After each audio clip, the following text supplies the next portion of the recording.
आजिठू कमिला gas दर जदि आपण माने गैस बुकिंग करुथिबे आपणक पई आसीगला खुशी खबर केते टंका ह्रास हला नुआ दर केते रहिछि जा मे वीडियो रे जानिबा शेष पर्यंत देखंतु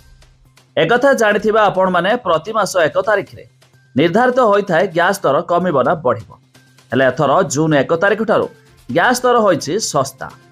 आसंतु संपूर्ण अपडेट जानिबा ता पूर्वरु वीडियो को लाइक करंतु सब्सक्राइब करनथिले एवं सब्सक्राइब करी पाखर थिबा घंटी चिन्ह को दबाई नुआ मासर प्रथम दिन में ग्राहकों को मिली बड़ आश्वस्ति तैल कंपनी माने 19 किलोग्राम वाणिज्यिक एलपीजी सिलिंडर मूल्य रे 24 टंका कम करिसंती तेबे नुआ मूल्य 1 जून 2025 अर्थात आज ठारू लागू होइछि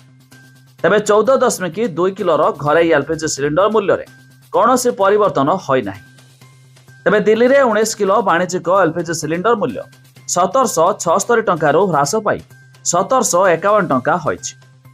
अन्य शहर मानकरे मध्य मूल्य कमिछि जहाँ होटेल रेस्टोरेंट और अन्यान्य व्यवसाय पाई सस्ता होइछि एबे एही मूल्य ह्रास व्यवसायिक पाई खुशी खबर होइथिया बेले घरे ग्राहकक पाई मूल्य अपरिवर्तित रहिछि ओडिशा रे विशेष करी भुवनेश्वर एवं अन्य शहर मानकरे वाणिज्यिक ग्राहक मानक पाई सस्ता होइछि तबे जदि आपण माने भाबुथुबे घरे व्यवहार करा होउथुबा गैस मूल्य कमिछि ना नाही तबे जानंतु से गैस दर मध्य रेट कमी नाही।